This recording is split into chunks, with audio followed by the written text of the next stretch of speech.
કર્યો ફરતા ફરતા વિચરતા એમને ઘણી બધી તકલીફો પડી, ઘણી બધી તકલીફો પડવાની શરૂ પણ થઈ. ખાવા મળે નહીં, રાતે સુવા મળે નહીં. તો એક વખતે જે સ્મશાનમાં લાડુ બનાવેલો હોય ને એ લાડુને શેકી અને એ રહે જમવાની તૈયારી કરતા હતા. અને એ સમયમાં પાર્વતીજીએ શિવજીને કહ્યું કે ભગવાન,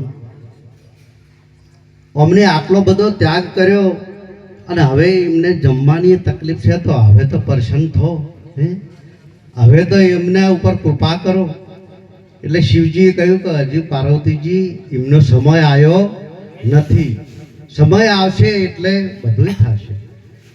કે ના ના, આટલી બધી તો તકલીફ ના અપાય, ગુરુ કંઈક દયા કરો. તો કે જુઓ, ભરતરીજી પેલો પિંડીયો લોટનો લઈ અને શેકી અને જો જમવાની તૈયારી કરતા હતા અને મહાદેવજી સાધુનું રૂપ ધારણ કરી અને અલગ જગાવી. એટલે પેલો પિંડીયો શેકીને તૈયાર કર્યો તે મહારાજને આપી દીધો. ઓમ કરતા કરતા 8-10 દિવસ જતા રહ્યા. એટલે પાર્વતીજી કે આટલી બધી પરીક્ષા ના લેવાય અને હવે તમે પ્રસન્ન થો, એમને કૃપા કરો. કે પાર્વતીજી હજુ વાર છે. તો એક વખતે આવી રીતે પાછો પિંડીઓ શેકતા હતા અને શિવજી જઈ અને અલગ જગાઈ પેલો પિંડીઓ આપી દીધો. શિવજી ઊભા રહીને કે તમને 21 દિવસથી તમે આટલા ભૂખ્યા છો, તોય તમે આ પિંડીઓ આપી દો. તમારા મનમાં કોઈ જે આપણે બાઉભાના પરિવારના ગુરુજી નટુરામજી બાપુ, એમના સુપુત્ર એવા જનકભાઈ,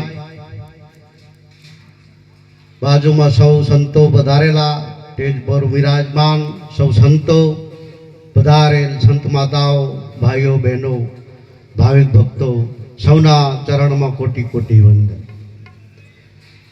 આજનો મહિમા એ બાઉભાની પુણ્યતિથિ નિમિત્તનો. તો જે આ કુટુંબ પરિવારે આ મહિમા રાખ્યો છે એમને એમના ધનનો સદુપયોગ. ધન મળે પણ સદુપયોગ કરવો એ બહુ ઘણું. કોઈને મહાપુરુષ, કોઈ સંતનો સંગ થયો હોય તો જ સાચી રાહ મળતી હોય છે. એટલે ગુરુ સિવાય આ બધું પ્રાપ્ત થવું એ ઘણું મુશ્કેલ. ગુરુ બિન ધ્યાન જ્ઞાન સબ ફોગટ, ફોગટ નિયમ અચારો, પતિ બિન તરિયા કિસબિદ શોભે, વિધવા નારી કો શણગારો, હે દાતા મારો અબખેડો જન્મ સુધારો. ગમે તેટલું જ્ઞાન હોય, ગમે તેટલું ધન હોય, પણ કોઈ સારા સંતની, કોઈ સદગુરુ મહારાજની શાન ના હોય તો એમાંથી અભિમાન પ્રગટ થતું. અભિમાન પ્રગટ થાય એટલે એ ડૂબવાનો આરો કહેવાય. લેને કો હરિ નામ હે, દેને કો અન્નદાન, તરને કો આધીનતા, બુડને કો અભિમાન.